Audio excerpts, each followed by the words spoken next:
नमस्कार, मैं रविश कुमार। भारत की राजनीति में अगर उन मुद्दों की सूची बनाएं जिन्हें जनता को बेवकूफ बनाने के लिए उठाया गया, गढ़ा गया और प्रचारित किया गया, उन सभी मुद्दों में रुपए की कमजोरी के मुद्दे को खास स्थान प्राप्त होना चाहिए। 28 अगस्त 2013 के दिन $1 का भाव करीब 68 रुपए तक पहुंच गया था। उस समय ऐसी राजनीति हुई कि रुपए की कमजोरी कोई मजबूत नेता ही दूर कर सकता था, यह बताया जाने लगा। रुपए की कमजोरी को लेकर अनाप शनाप दावे किए गए और जनता तालियां बजाने लगी। यह मुद्दा इस बात का प्रमाण है कि कैसे इसके सहारे जनता को बेवकूफ बनाया गया। ऐसा नहीं है कि रुपए का गिरना उसके बाद बंद हो गया, लेकिन जनता ने समझना ही बंद कर दिया है। शायद वह और समझने के नाम पर दोबारा बेवकूफ नहीं बनना चाहती। 2014 के घोषणा पत्र में भारतीय जनता पार्टी ने लिखा है, कांग्रेस पार्टी ने न केवल सरकार की बल्कि भारत की भी मर्यादा गिराई है। यही कारण है कि रुपए के अवमूल्यन और बाकी देशों के हमारे ऊपर हावी होने देने जैसी ताजा कठिनाइयों का सामना करना पड़ रहा है। कांग्रेस नीति संप्रज्ञ सरकार ने पिछले 5 वर्षों में कई बड़े बड़े घोटाले किए हैं। इन वर्षों में भारतीय मुद्रा का जितना अवमूल्यन हुआ है उतना कभी नहीं हुआ। 14 अगस्त 2018 की रात हमने भारतीय रुपए के गिरने पर एक प्राइम टाइम किया। उस दिन भारत का रुपया ऐतिहासिक रूप से नीचे गिरा और एक बार $1 का भाव 70 रुपए तक पहुंच गया। दिसंबर 2021 में भारत सरकार ने राज्यसभा में बताया है कि 2018 में, ध्यान रखिए, उस साल ना यूक्रेन युद्ध था, ना कोरोना की महामारी की आहट या आशंका। उस साल रुपए की कीमत में पूरे साल में 9.2% की गिरावट आई थी। उसके बाद 2019, 2020, 2021 में लगातार रुपया कमजोर हुआ। 2.3% से लेकर किसी किसी साल 2.9% तक कमजोर हुआ। 4 साल से भारत का रुपया कमजोर होता जा रहा है, लेकिन आज इतिहास में सबसे अधिक कमजोर हो गया। अगस्त 2018 के अंत में जब रुपया गिरकर 70 के आसपास पहुंचा, तब हमने प्राइम टाइम में प्रधानमंत्री नरेंद्र मोदी का पुराना बयान दिखाया था। जब वे मुख्यमंत्री थे, उस दिन कांग्रेस ने इसी तरह के बयान को लेकर टिप्पणी की थी। इसमें मुख्यमंत्री मोदी समझा रहे हैं कि रुपया कमजोर होता है तो व्यापारी बाजार में टिक नहीं पाता है, लेकिन आज जब $1 की कीमत 77 रुपए से अधिक की हो गई है, आप किसी व्यापारी से पूछकर देखिए, कोई बोल ही नहीं पाएगा कि बाजार में दिक्कत हो रही है। ज्यादातर लोग मुकर जाएंगे, तारीफ करने की होड़ मच जाएगी। जिस प्रकार से डॉलर मजबूत होता जा रहा है, रुपया कमजोर होता जा रहा है, विश्व व्यापार में भारत टिक नहीं पाएगा। हमारे व्यापारी जो माल बाहर भेजते हैं, हमारे व्यापारी जो माल बाहर से लाते हैं, इस बोझ को सह नहीं पाएंगे। इवन भारत सरकार जो चीजें लाती है, भेजती है, उसको सहना मुश्किल हो जाएगा। और दिल्ली की सरकार जवाब नहीं दे रही है। देश जानना चाहता है, प्रधानमंत्री, ऐसा क्या कारण है कि आज अकेला हिंदुस्तान का रुपया डॉलर के मुकाबले गिरता ही चला गया, गिरता ही चला गया, और क्यों चला गया? और मैंने साफ मांग की है, ये सिर्फ आर्थिक कारणों से नहीं हुआ है, ये आपकी भ्रष्ट राजनीति जो चली है दिल्ली से, उसका इसके अंदर बहुत बड़ा रोल, बहुत गंभीरता से आरोप लगा रहा। अंतर्राष्ट्रीय हालात और कारण 2013 में भी रहे होंगे और 2018 में भी, लेकिन रुपए की कमजोरी को सरकार की कमजोरी से जोड़ा गया। मजबूत सरकार के नाम पर झांसा दिया गया कि रुपया भी मजबूत होगा, जबकि रुपया 2013 के भाव से कहीं ज्यादा गिर चुका है। इसे समझने के लिए आपको करेंसी कबड्डी दिखाना चाहता हूं। और इसी के साथ शुरू होती है करेंसी कबड्डी।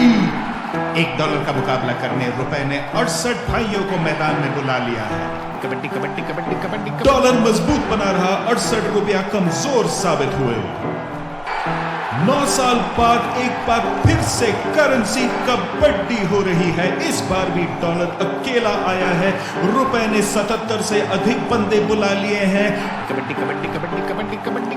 डॉलर मजबूत बना हुआ है। और इसी के साथ 2013 में एक तरफ अकेला $1, दूसरी तरफ 68 रुपए। सबको हैरानी है कि इतने सारे रुपए मिलकर $1 का मुकाबला नहीं कर पा रहे। यह तो शर्म की बात है। उस समय शर्म करने की भी कितनी आजादी। 24 जुलाई 2013 को नरेंद्र मोदी ने ट्वीट किया कि यूपीए सरकार और रुपए में कंपटीशन चल रहा है, कौन किससे अधिक गिरेगा। 30 अगस्त 2013 को सुषमा स्वराज ने लोकसभा में बयान दिया कि रुपए ने अपनी कीमत खो दी है, प्रधानमंत्री ने अपनी गरिमा खो दी है। उसके पहले तक हम नहीं जानते थे कि रुपए का कमजोर होना प्रधानमंत्री का गरिमा खो देना है। करेंसी कबड्डी में आप देख रहे हैं कि डॉलर बना हुआ है, रुपया उसके बराबर नहीं आ पा रहा। रुपए ने डॉलर का मुकाबला करने के लिए इस बार और भी अधिक रुपए बुला लिए। 70 से अधिक रुपए अब मैदान में आ गए हैं और $1 को हराने के लिए करेंसी कबड्डी खेल रहे हैं। फाइनेंशियल टाइम्स ने लिखा है कि डॉलर 20 साल में इतना मजबूत कभी नहीं हुआ। भारत के अखबार लिख रहे हैं कि रुपया अपने इतिहास में इतना कमजोर कभी नहीं हुआ। पिछले 1.5 महीने में पाउंड स्टर्लिन युआन की भी बाहुबली डॉलर के सामने कमजोर होने की खबरें आई। कहां 2013 में 68 रुपए मिलकर $1 का मुकाबला कर रहे थे, आज 77 रुपए मिलकर $1 का मुकाबला कर रहे हैं। नरेंद्र मोदी का जुलाई 2013 में दिया गया एक बयान सुनिए, करेंसी कबड्डी बहुत हो गई। आज देखिए आप, रुपये की कीमत जिस तेजी से गिर रही है, और कभी कभी तो लगता है कि दिल्ली सरकार और रुपये के बीच में कंपटीशन चल रहा है।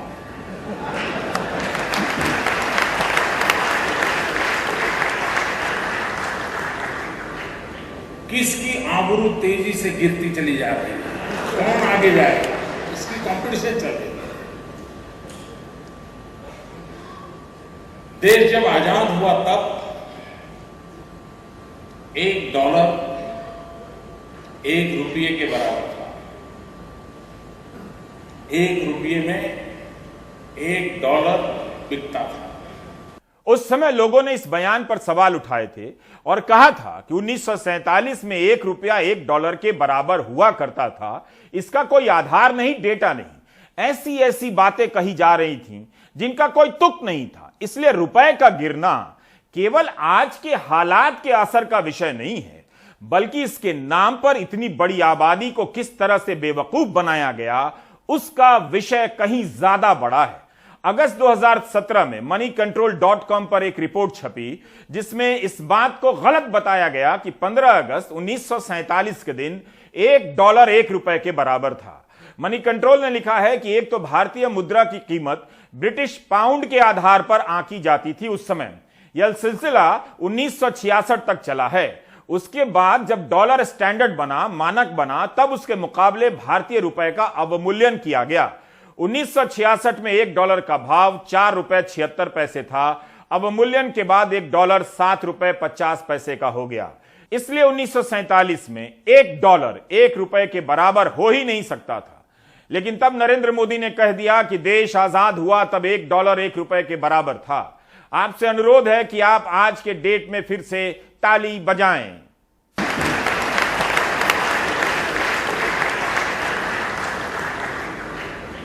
देश जब आजाद हुआ तब $1 ₹1 के बराबर था। ₹1 में $1 बिकता था। जब अटल जी की सरकार थी, अटल जी जब पहली बार सरकार बनाई, तब तक मामला पहुंच गया था 42 रुपीस तक। और अटल जी ने जब छोड़ा तब 44 पर पहुंचा था। 4% में फर्क आया था। लेकिन इस सरकार ने और अर्थशास्त्री प्रधानमंत्री के कालखंड में ये 60 रुपये पर पहुंच गया।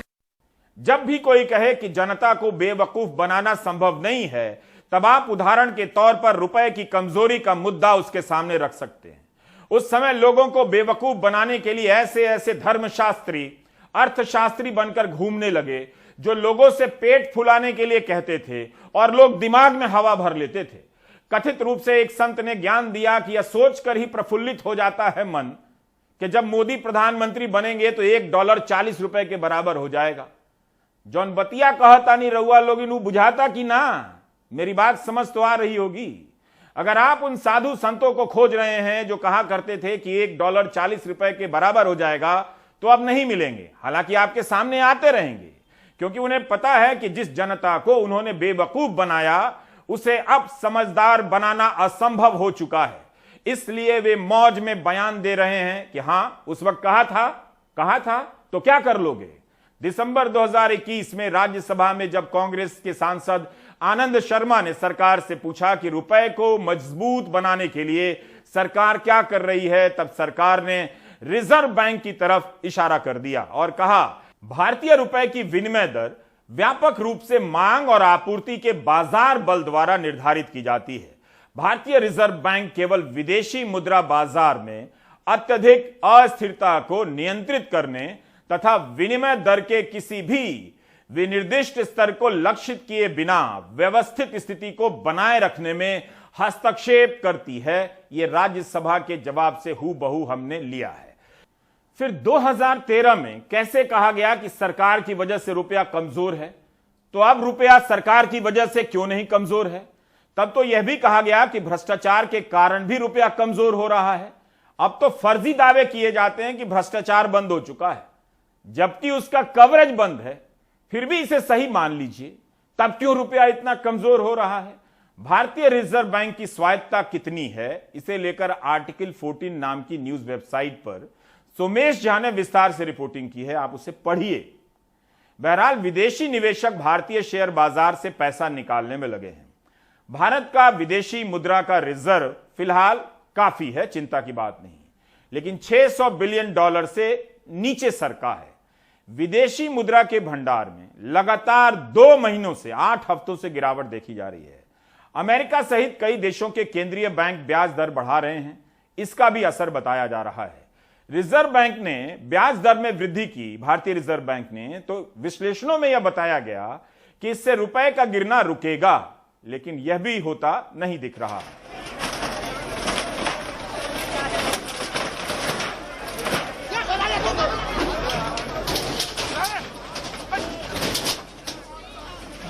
वैसे अब मजबूत सरकार का मतलब मजबूत रुपया नहीं होता है, बुलडोजर होता है।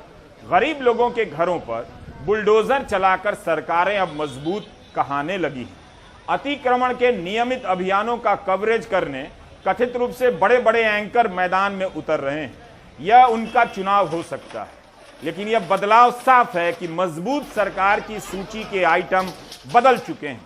क्या आप कभी नहीं सोचेंगे कि बुलडोजर का कवरेज, लाउड स्पीकर का कवरेज क्यों बढ़ाया जा रहा है? अच्छी बात है कि आप न समझने की जिद पर हैं। 2013 में तो मुख्यमंत्री नरेंद्र मोदी कहा करते थे कि रुपया इतना कमजोर हो गया है कि सब्जी वाला भी उसकी बात कर रहा है। क्या 2022 में वह बात करना भूल गया या भूल जाए, इसलिए यह बुलडोजर बनाम लाउड स्पीकर का कवरेज बढ़ाया जा रहा है? यह मेरा सवाल है। इन दिनों हमारा देश का रुपया आईसीयू में पड़ा है, लड़खड़ा रहा है। रुपये की कीमत घट रही है।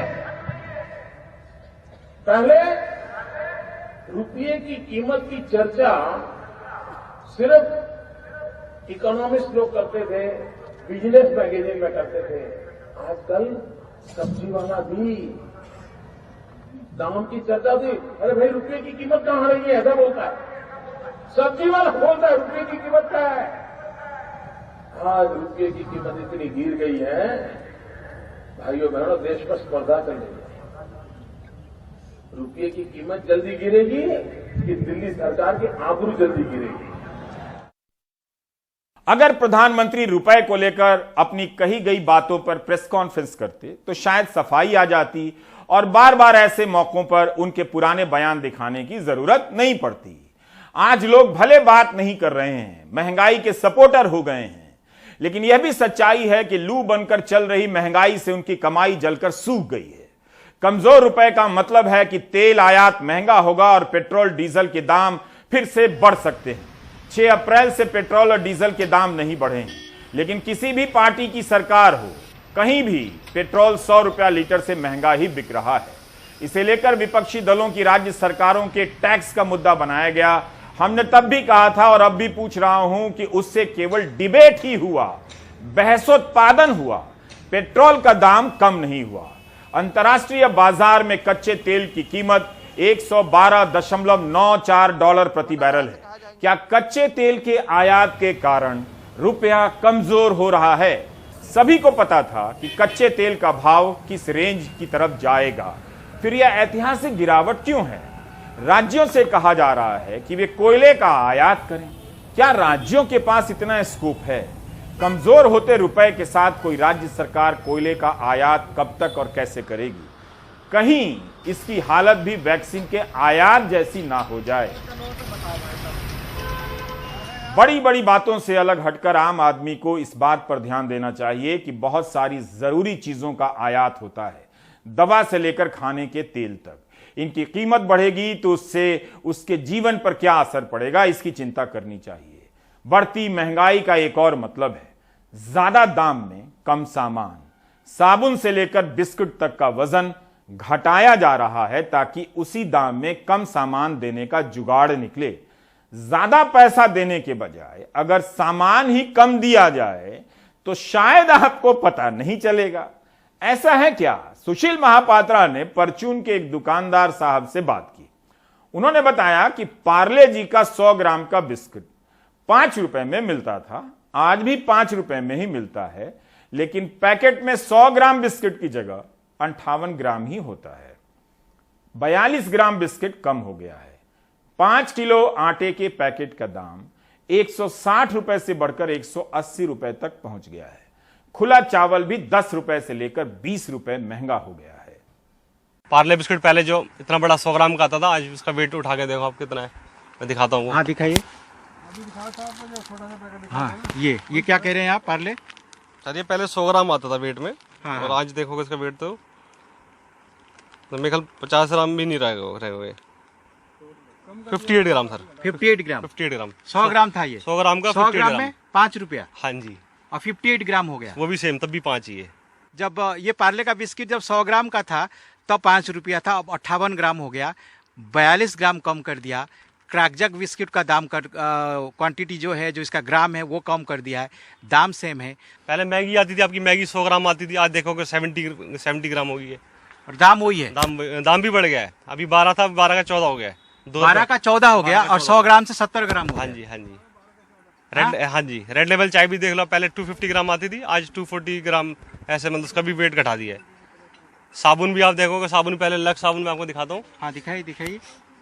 पहले ये 100 ग्राम आता था वेट में, आज ये है वेट में आपका लक्स साबुन। हाँ जी, पहले 125 ग्राम होता था, आज ये 100 ग्राम है। देखो ये अच्छा, 125 ग्राम का 100 ग्राम, 25 ग्राम इसमें भी मतलब कम हो गया है और रेट बढ़ते जा रहे हैं।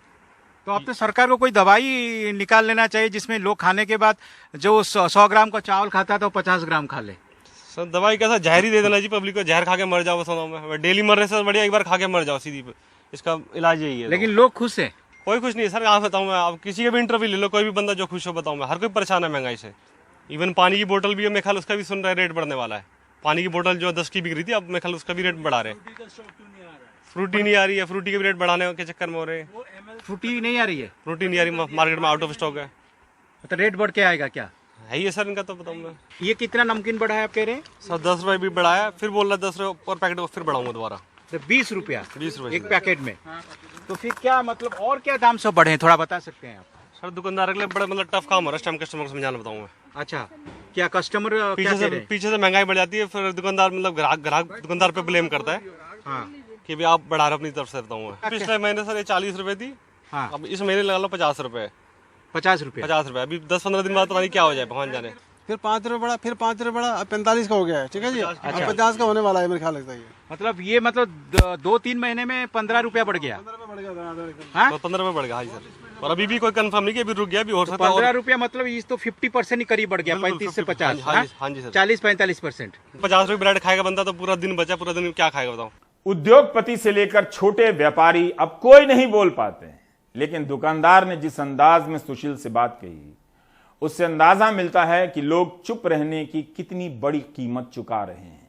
वो ज्यादा कीमत चुकाते रहें या ज्यादा चुकाएं, इसलिए भी हो सकता है कि लाउडस्पीकर से लेकर ज्ञानव्यापी मस्जिद के सर्वे का कवरेज और डिबेट बढ़ाया जा रहा है। लगे रहिए, आप मेरी बात मान लीजिए, अगर ये मुद्दे ना होते तो जनता तकलीफ बर्दाश्त ही नहीं कर पाती। आटे का ही भाव लीजिए, अप्रैल में आटे का अखिल भारतीय भाव 32 रुपए 38 पैसे प्रति किलो हो गया। गेहूं के निर्यात पर वाहवाही लूटने के लिए प्रेस कॉन्फ्रेंस करने वाले मंत्रियों से तो पूछिए, आटा इतना महंगा क्यों है? आप तो कह रहे थे भारत दुनिया को खिलाने के लिए तैयार है, लेकिन इतना महंगा ना हो जाए कि भारतीय खुद ही खरीद कर ना खा पाए। क्या भारतीय और महंगा आटा खरीदने के लिए तैयार हैं? ये आइटम 20-22 रुपए किलो बेच रहे थे, अभी करंट पोजीशन 26-27, मतलब 4 से 5 रुपए किलो बढ़ चुका है आटा। ये पैकेट वाला भी है, वो 160 रुपए बिक रहा था, आज 180 रुपए बिक रहा है, 20 रुपए पर पैकेट। सर बहुत टफ है सर, बताऊँ मैं, बेचारे जो गरीब आदमी क्या खाता है, आटा दाल चावल ये तो मेन चीज़ है। देखो बताऊँ मैं, इसी से तो पेट भरेगा, और ये चीज़ महंगी हो जाएगी तो कैसे बंदा सर्वाइव करेगा बताऊँ मैं। अच्छा, बहुत टफ हो रहा है इस टाइम बताऊँ मैं, दुकानदार के बेचना भी और ग्राहक के लिए खरीदना भी बताऊँ मैं। और जैसे हम अगर सरसों तेल की बात करें तो सर उसका तो हाल ही मत पूछो, मतलब वो तो सीधा डबल हो गया था। 90-95 का 180 रुपये 190 रुपये ऐसा मतलब पहुंच गया। तेल कोई सा भी ले लो, अब चाहे पाम ऑयल ले लो, सोयाबीन ऑयल ले लो, रिफाइंड ऑयल, सब मतलब ऑयल डबल, सीधा डबल हो गया। क्या लोग क्या मतलब कम खरीदने लगे हैं या फिर नहीं ले नहीं रहे? फर्क पड़ेगा। देखो बताऊँ मैं, हर किसी का बजट होता है अपना, बताऊँ मैं, इनकम वही है और बजट महंगा हो रहा है तो कैसे बंदा सर्वाइव करेगा बताऊँ मैं। हर कोई मतलब जो 5 लीटर बंदा खरीदता था वो आज 2 लीटर खरीद रहा है। दाल में भी 15-20 रुपये किलो पर केजी का मतलब फर्क आया। अच्छा, हर दाल में जी। चावल की बात करें तो चावल का सर मैं बता दिया आपको 5 से 6 रुपये किलो, हर ब्रांड में, हर चावल में 5 से 6 रुपये का फर्क आया है। हर चीज में जो है फर्क आया है, हर चीज़ में सर, चाहे बिस्कुट लो, चाहे नमकीन लो, कोई भी चीज़ लो, सब चीज़ में मतलब फर्क है। MDH मसाले लगा लो, MDH मसाले में बढ़ गया अभी 15 रुपये पर पैकेट, मतलब बढ़ गया MDH मसाला 15 रुपया पर पैकेट 100 ग्राम में। हाँ जी, दिखाइए मुझे MDH का मसाला का पैकेट एक। ये सर देखो, क्या सकता है कोई, बोलना पड़ता है सिर्फ। ये देखिए, ये कह रहे हैं कि इसमें सर पिछले महीने 76 MRP था और इस महीने देखो 89 MRP आ गया, मतलब 13 रुपये पर पैकेट समझो आपके बढ़ गए। मतलब 13 रुपया पर पैकेट ये बढ़ गया। हाँ जी, हाँ? हाँ जी। अब आप बताइए MRP अभी कितना है? सर अभी 89 है, इससे पिछले महीने में 76 था ये। 76। इसका पुराना पैकेट है क्या? सर पुराना अभी मेरे पे स्टॉक में नहीं है, खत्म हो गया पुराना अच्छा, स्टॉक। मतलब 13 रुपया एक पैकेट में बढ़ 13 गया पैकेट, सर। एक महीने में। तो आप देख सकते हैं सर एक आइटम नहीं, मतलब हर वैरायटी में, चाहे किचन किंग हो, डेगी मिर्च हो, चिकन मसाला, मतलब सब में मतलब बढ़े। कोई ये नहीं कि खाली डेगी मिर्च में बढ़े, MDH के हर मसाले में मतलब बढ़े। MDH की हींग मैं आपको दिखाता हूँ, हींग। अच्छा दिखाइए। ये देखो इसके प्राइस कितने बड़े अरे हैं। लास्ट क्या है? ये सर पिछले महीने वही 76 था। ये हींग है? हाँ जी सर, हींग। चाहे वो पीछे से माल क्या है इतना, कितने का है ये? सर लास्ट मंथ ये मेरे ख्याल 74 का राउंड था और इस महीने 87, 13 रुपये इसमें भी समझाओ। इसमें ही 13 रुपया, मतलब हर चीज में 12-13 रुपया बढ़ गया है। हाँ जी सर, पहले होता था 2-3 रुपये बढ़ते ये थे। हींग देखिए, ये कह रहे हैं कि इसमें 13 रुपया बढ़ गया है। मसाला दिखाए हैं उसमें 13 रुपया बढ़ गया है। हर चीज में आप देखिए कि दाम बढ़ते जा रहे। चलिए, ये सुनकर राहत हुई कि लोग भले ना बोल पा रहे हों, लेकिन खरीदने के पहले सोच तो रहे हैं। लेकिन पोर्ट ब्लेयर के लोग 59 रुपए किलो आटा कैसे खरीद रहे होंगे, क्या सोचते होंगे और क्या समझते होंगे? उनकी आवाज तो दिल्ली तक कभी आएगी भी नहीं। भारत सरकार के आंकड़े के अनुसार मुंबई के लोग 49 रुपए किलो आटा खरीद रहे हैं। 5 मई के इंडियन एक्सप्रेस में हरकिशन शर्मा की एक रिपोर्ट छपी है कि इस साल गेहूं की खरीद काफी कम हुई है, इसलिए केंद्र सरकार अपने कोटे से जो गेहूं राज्यों को देती रही है उसमें कटौती की गई है। इस खबर में लिखा है कि प्रधानमंत्री गरीब कल्याण अन्न योजना के तहत सितंबर तक गेहूं के कोटे में कमी की गई है। इसके बदले उन्हें चावल दिया जाएगा। इस खबर में कहा गया है कि बिहार, केरल और यूपी को प्रधानमंत्री कल्याण अन्न योजना के तहत गेहूं नहीं मिलेगा। बाकी कुछ अन्य राज्यों का भी कोटा कम कर दिया गया है। ऐसा नहीं है कि लोग गोदी मीडिया नहीं देखते, करोड़ों लोग देखते हैं, जहां ज्यादातर एक समुदाय के खिलाफ चलने वाले डिबेट चलते रहते हैं हफ्तों। लेकिन जब कई महीनों से सैलरी नहीं मिलती है तो प्राइम टाइम को याद करते हैं। यह और बात है कि कवरेज के दिन भी गोदी मीडिया देख रहे होते हैं। पूर्वी दिल्ली में पढ़ाने वाले शिक्षकों ने हमें याद किया है, पूर्वी दिल्ली नगर निगम के शिक्षकों ने, कि 5 महीने से सैलरी नहीं मिल रही है। बात तो सही है, उनका घर कैसे चलता होगा। इस महंगाई में 5 महीने सैलरी ना मिले और अखबार में पढ़ना पड़े कि भारत विश्व गुरु बन गया है, इस तरह के शिक्षकों पर क्या गुजरती होगी। कम से कम वही शिक्षक आपस में मिलकर मेरी इतनी सी बात समझ ले तो गनीमत है। वैसे ये रिपोर्ट देख लें। पूर्वी दिल्ली नगर निगम के 5000 से ज्यादा शिक्षक अपनी तनख्वाह के लिए धरने पर बैठे हैं। प्राथमिक विद्यालय में 2 लाख से ज्यादा बच्चों को पढ़ाने वाले इन शिक्षकों को 5 महीने से तनख्वाह नहीं मिली है। पूर्वी दिल्ली नगर निगम में 5000 टीचर काम करते हैं, जिन्हें पिछले 5 माह से वेतन नहीं मिला है, जिसके कारण आज नगर निगम शिक्षक संघ धरने प्रदर्शन पर मजबूर हुआ है। आज हजारों की संख्या में जो शिक्षक है वो इस बात का द्योतक है कि हम बेहाल हैं, हमारे घर में राशन नहीं है, हम मकान किराया नहीं दे पा रहे, हम अपने ऋण की किस्तें नहीं जमा पा रहे, अनेकों पेनल्टियां पड़ रही हैं। मैं दिल्ली को राज्यपाल से अपील करता हूं, आप दिल्ली सरकार और केंद्र सरकार से बातचीत करें, जिसकी जिम्मेदारी बनती है उसे वेतन दिलाएं, अन्यथा शिक्षक आर पार की लड़ाई लड़ने के मूड में है। स्कूलों में तालाबंदी होगी, किसी भी तरह का कोई काम नहीं होगा। मैं पुनः सभी से अपील करता हूं कि हमें जल्द से जल्द वेतन दिलाया जाए। अलग अलग समय पर इस निगम मुख्यालय के सामने तनख्वाह को लेकर अलग अलग संगठन अक्सर धरना प्रदर्शन करते रहते हैं, लेकिन बिना शिक्षकों को तनख्वाह समय पर न मिलने से इनकी बेचैनी बढ़ती जा रही है। इसी का नतीजा है कि क्लास में होने के बजाय अब ये सड़कों पर हैं। यहाँ लगभग 1700-1750 टीचर्स आ गए थे, लेकिन जो धरना प्रदर्शन का नतीजा है वो बहुत अच्छा नहीं रहा। हमारे वेतन के मामले में कोई सुनवाई नहीं हो पाई, क्योंकि मैटर कोर्ट में पहुंच गया है और EDMC जो है वो कोर्ट में गई हुई है। तो मेयर साहब यहाँ आकर बोल गए हैं कि आज उनको जो टाइम दिया गया था उसको कल के लिए पोस्टपोन कर दिया गया है, तो शायद कल कुछ इसका नतीजा आने की उम्मीद है हाई कोर्ट से। हालांकि नगर निगम इसके लिए दिल्ली सरकार पर दोष मढ़ता है। उनका कहना है कि दिल्ली सरकार अपने हिस्से का फंड नहीं दे रही है, जिससे 1000 करोड़ से ज्यादा का निगम को घाटा है। अब इन्हीं सारी समस्याओं को देखते हुए केंद्र सरकार ने तीनों निगमों को एक करने का फैसला भी लिया है। लेकिन क्या इतने भर से इन शिक्षकों का और नगर निगमों का संकट टल जाएगा? नई दिल्ली से रवीश रंजन शुक्ला, NDTV इंडिया। एक MBBS डॉक्टर ने मैसेज किया, छात्र डॉक्टर ने, ध्यान से सुनिएगा, बहुत दिलचस्प है। इससे पता चलता है कि एक पत्रकार से जनता बात करते हुए कितने संबंधों का हवाला देती है, किस तरह के पैंतरे बदलती है। तो उस MBBS डॉक्टर छात्र ने जो लिखा वो ये था कि वह बीजेपी का समर्थक है, लेकिन मैं नीट PG की बात नहीं करूंगा तो मोदी सर तक बात नहीं जाएगी। मुझे इस बात पर हैरानी तो नहीं हुई, लेकिन यह बात अजीब जरूर लगी। MBBS के छात्र ट्विटर पर खूब प्रदर्शन कर रहे हैं, स्वास्थ्य मंत्री को टैग कर रहे हैं, प्रधानमंत्री को भी, उसके बाद धूप में बाहर आकर प्रदर्शन भी कर रहे हैं। यानी ऑनलाइन ऑफलाइन प्रदर्शनों के बाद भी इनकी मांग नहीं सुनी गई और 21 मई का दिन नजदीक आता जा रहा है। उस दिन नीट PG की परीक्षा होनी है। कई छात्र मुझे लिख रहे हैं जिन्हें पढ़कर लगता है कि मीडिया को लेकर या तो मासूम हैं या जानबूझकर मासूम बन रहे हैं। क्या उन्हें वाकई नहीं पता कि देश में मीडिया का क्या हाल हो चुका है? उन्होंने किस गोदी मीडिया पर जनता से जुड़े मुद्दे पर बहस देखी है, जो मीडिया को उसका काम याद दिला रहे हैं कि जनता की बात कीजिए? वो भी मीडिया के नाम पर मुझे याद दिला रहे हैं और लिख रहे हैं कि मैं बीजेपी का समर्थक हूं। MBBS साहब लिख रहे हैं कि वे बीजेपी का समर्थक हैं। प्राइम टाइम में उठाने से मोदी सर सुन लेंगे।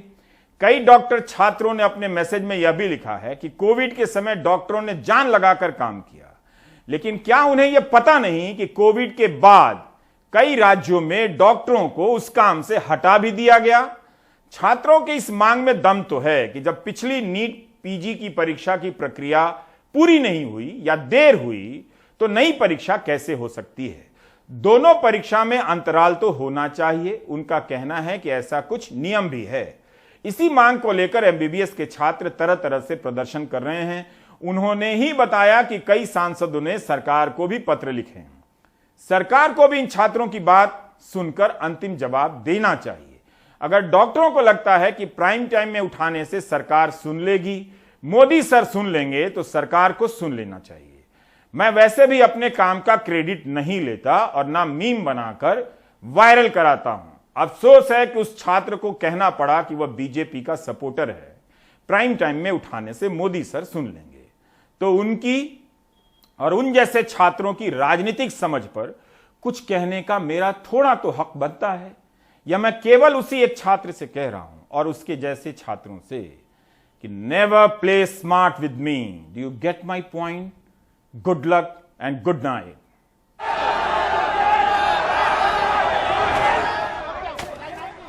उधर श्रीलंका में प्रधानमंत्री राजपक्षे ने अपने पद से इस्तीफा दे दिया। इनकी नेतागिरी श्रीलंका की जनता के बीच इस बात पर चमकती है कि ये वहां पर बहुसंख्यकवाद की राजनीति किया करते थे, धार्मिक भावनाओं के आधार पर हुंकारे भरा करते थे और इस चक्कर में फंसकर जनता उनके सारे गलत कामों से आंखें मूंद लेती थी।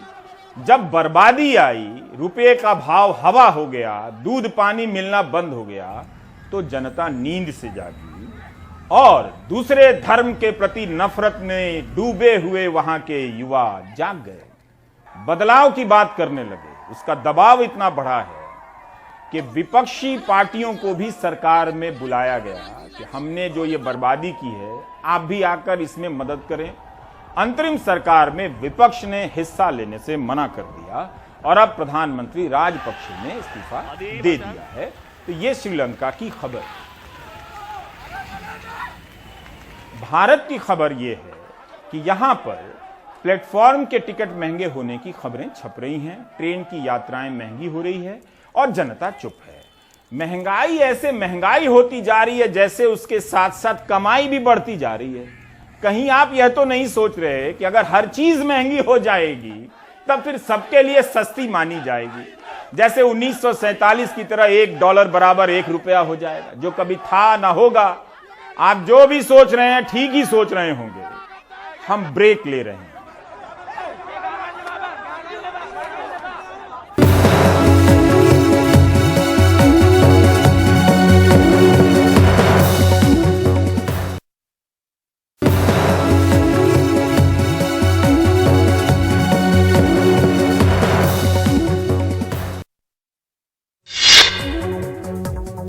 राजद्रोह की धारा 124A पर केंद्र सरकार ने अपना पुराना रुख बदल दिया है।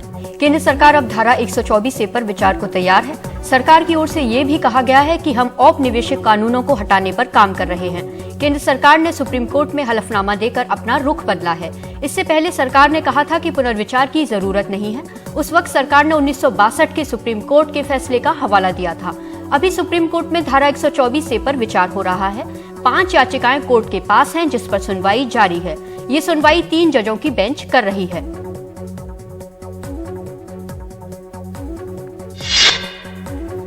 शाहीन बाग में जैसे ही एमसीडी अतिक्रमण पर बुलडोजर चलाने पहुंची, सीपीएम ने सुप्रीम कोर्ट में याचिका देकर तुरंत सुनवाई की मांग की। सुप्रीम कोर्ट ने याचिकाकर्ता से कहा कि आपको सीधे सुप्रीम कोर्ट नहीं आना चाहिए था, जो कहना चाहते हैं उसके लिए हाई कोर्ट जाएं। सुप्रीम कोर्ट ने पहले कहा कि एक राजनीतिक दल केस फाइल क्यों कर रहा है, कौन से मौलिक अधिकार का उल्लंघन हो गया है। कोर्ट ने कहा कि यहां प्रभावित पक्ष को ही आना चाहिए। सुप्रीम कोर्ट के सवालों के बाद सीपीएम ने याचिका वापस ली।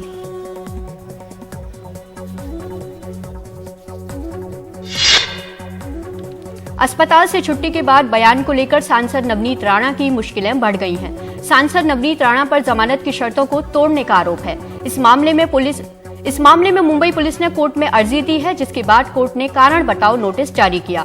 नोटिस में पूछा गया कि क्यों न आपकी जमानत रद्द कर दी जाए। इन सब के बीच नवनीत राणा और उनके पति रवि राणा दिल्ली में हैं। दोनों ने स्पीकर ओम बिरला से मुलाकात की और उनका कहना है कि महाराष्ट्र सरकार उन पर ज्यादती कर रही है।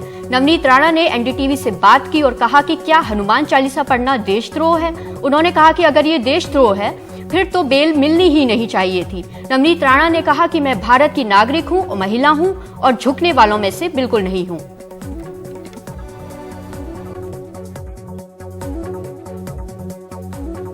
आप देख रहे थे प्राइम टाइम। नमस्कार।